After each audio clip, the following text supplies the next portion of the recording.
Hi, my name is Marcus. Some of you know me as Mr. Victory or Nothing. Some of you know me as your girls, your moms, the world's favorite MC. Some of you know me as the host of the Moment of Victory. Well, today, June 18th, 2023 is Father's Day. I wanted to do something different with this Moment of Victory. There's a narrative out here that, fathers ain't out here, especially black fathers. And I wanted to just, pour some water on those flames. I know some outstanding dads. And so today I asked them all a question, and I asked them all the same question. So 2 questions. And today I just wanted to share those answers with you from upstanding dads, some outstanding gentlemen. And before I get started, apologies to my big brother Michael, my boy Jamel, Ellis, Bo, people for whatever reason, I couldn't upload their videos and add them to this, but I thought they would have been a great addition to this. But I love y'all. I appreciate y'all willingness to do it. And I got y'all on the other one. Sunday morning, I'm hitting my the Woodrow Wilson Bridge, trying not to be fat my whole life. But with that said, let's get started.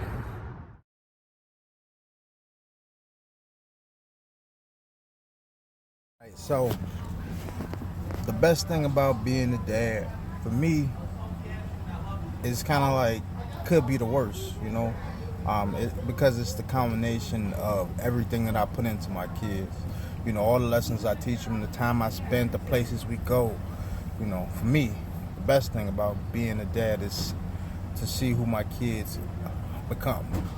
Who they're becoming. I got 2 16-year-olds, they'll be 17. I got a 7-year-old and an 8-year-old. So, I spend a lot of time with my kids, and we do a lot of stuff. And I love my kids, and I love being a father. But the best thing is to see them becoming kind and thoughtful and, intelligent and musical and artistic. That's it for me, is to see who I was able to raise them to be, and for them to take those lessons and go forward.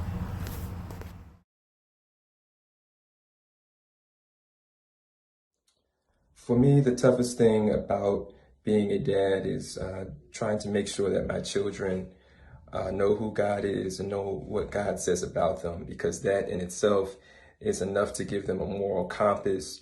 It's enough to keep them respectful. It's enough to give them a good work ethic. It's enough to keep them out of jail. And it will help them to have healthy relationships, I believe, and it will help them to have a life understanding that it's nice to have nice things, but it's not the nice things that are the source of true joy and true happiness. It's tough to do that because most things that they see tell them and lead them in a way to do the opposite.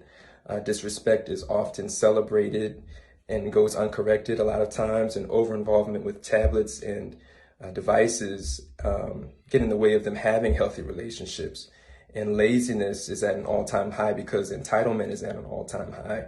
And it's just tough for me to teach them basically to go against the grain of what they see and potentially making them unpopular among their peers. But I'm leaning on God every step of the way.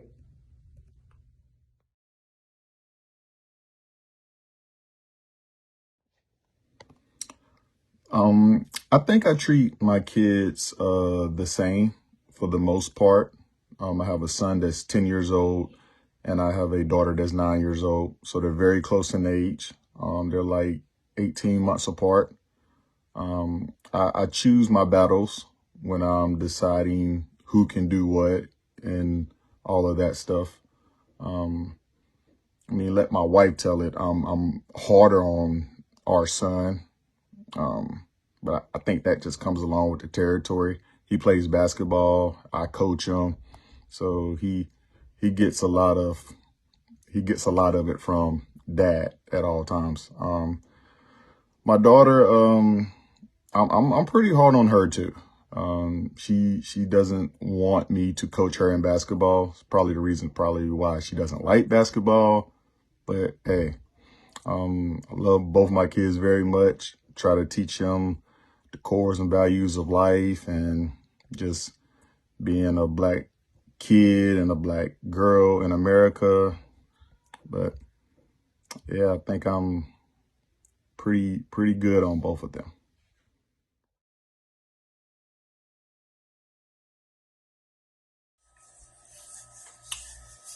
So, what is the difference between how I was raised and how I raise my own children?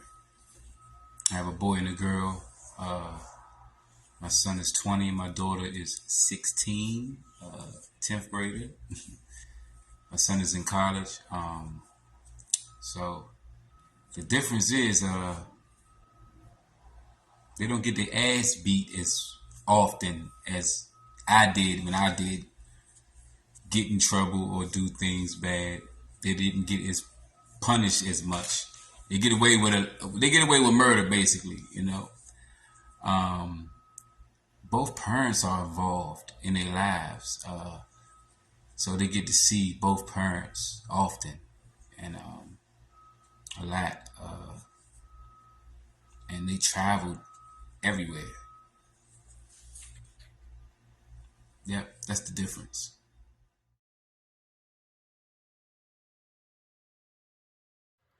So how do I manage being a husband and a father? Well, I say it's tough. It's rewarding. You have to be the role model. You have to be the protector. You have to give your time to your spouse and your child, and then save some time for yourself. But there's no better feeling to have someone to come home to, and then when your child sees you, every time he runs up and yells, "Daddy."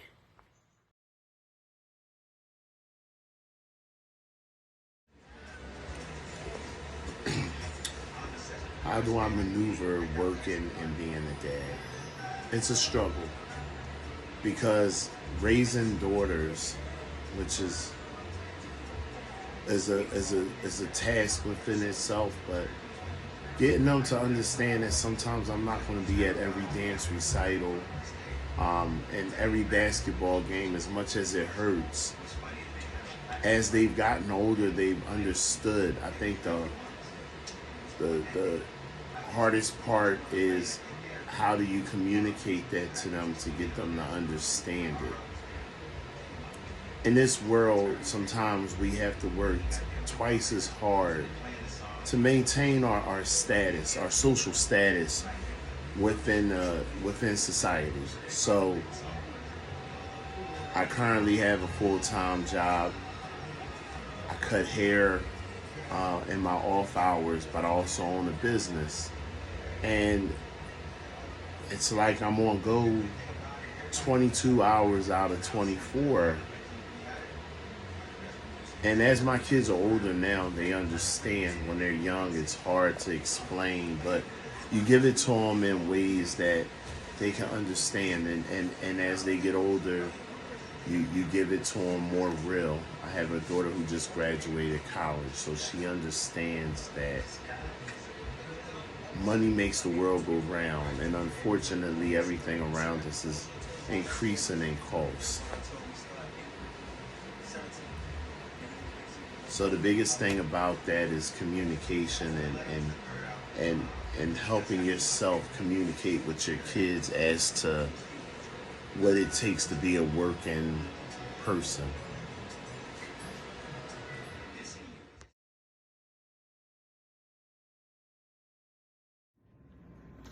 Being a stepdad, a bonus dad as I call it, is a lifelong journey.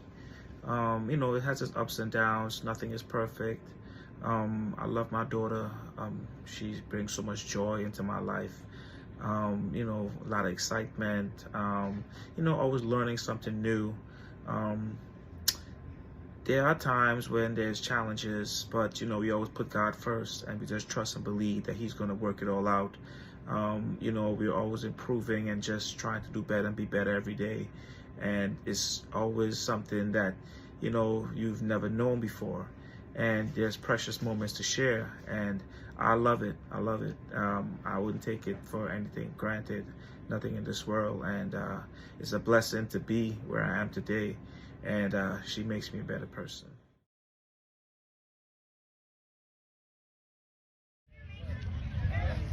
The one thing I hope to instill in my son is to be a stand-up person. You know what I mean? Take responsibility for your actions, be accountable, just to be a good person, be a good man. A lot of men out here aren't, but there are a lot that are. But I hope that he's one of the ones that's accountable, that stand up, that does what he says that he's going to do, and be a responsible person, just a good overall black man for his community and his family.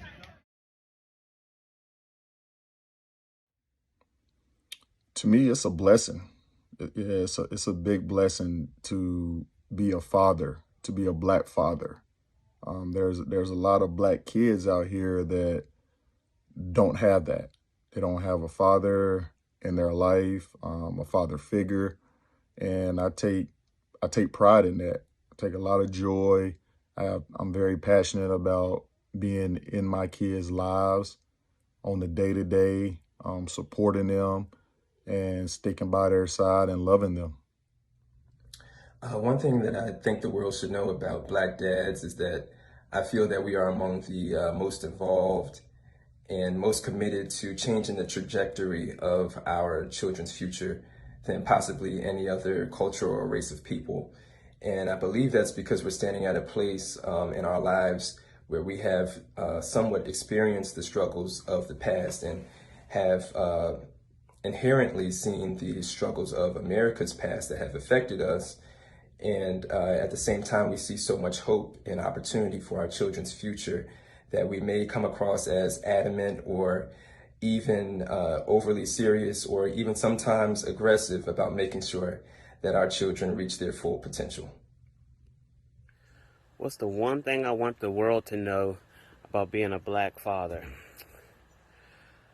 The one thing I would pick is that it's scary. It's scary that you don't know if you're going to do it right. There's no playbook.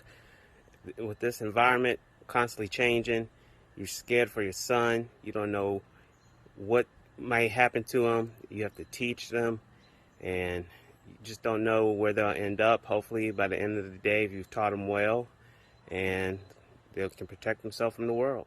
The one thing I would want the world to know about being a black father is that there's recent studies that came out that says that black fathers are more likely to be present in their kids' life. They're more likely to help their kids with their homework, bathe them, feed them, dress them, more than any other race. So the deadbeat black father myth that's going around, or rumor that's going around, is a lie, because compared to the studies, we want to be around our kids. So that's what I like the world to know and really understand, if they don't understand it, because that deadbeat dad thing that's pushed on the black fathers is false compared to the studies. Hell, Oprah even said it in one of her interviews she was doing. She even said it. One thing about being a black dad, it's filled with joy and laughter and just fun times. There's so much negative things that are said out there about being a minority, just being someone of color. And, you know, there's such good moments, such good experiences that you share as far as being a black dad. I mean, my daughter's extraordinary. She's one of a kind, and she's amazing.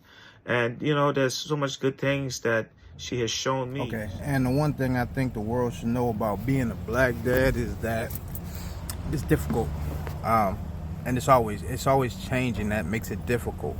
You know, the lessons that we have to give our kids, the things that other people don't have to teach their kids or show their kids or even worry about with their kids going out into the world, we have. You know what I'm saying? We got to worry about our sons and our daughters and just crazy stuff. I mean, it's difficult to be a black dad. I think the world should know that black dads are what's popping. You know what I mean? There's a lot of black dads that's doing their thing. You know what I mean? It's more of us that's doing our thing that's not.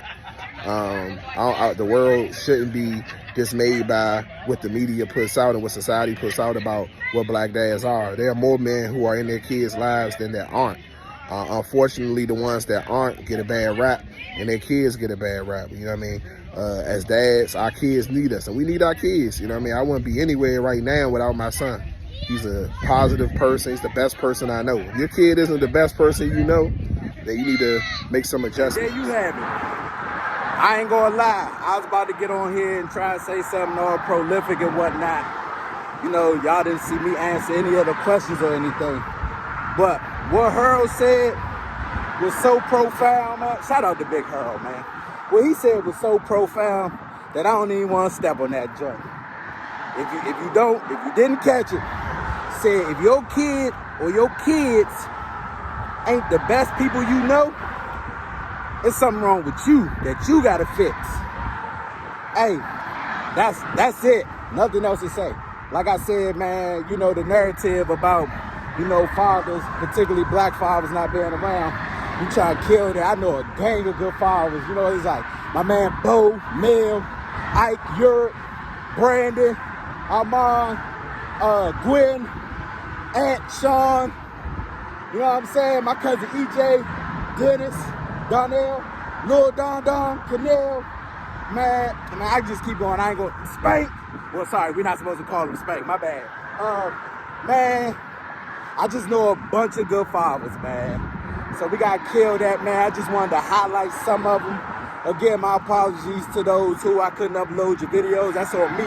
But I appreciate y'all and y'all willingness to be a part of this. With that said, fellas, man, enjoy y'all Father's Day. Eat the big piece of chicken. You know what I'm saying? To you fathers who seriously are trying to be in your kids' life, enjoy the day, man. Take everything that come with it, because we get a bad rap and we don't get a lot of days where, you know what I'm saying, we appreciate and celebrate it. So if today's the day, man, soak that up. Let her go get your drink, rub your feet, all that. John Tate, hey, Tate, he's a great father too. But yeah, man, enjoy all that, man. Enjoy it. Relish in it, because we don't get a lot of it, man, and don't feel bad about it. Eat your big piece of chicken in peace.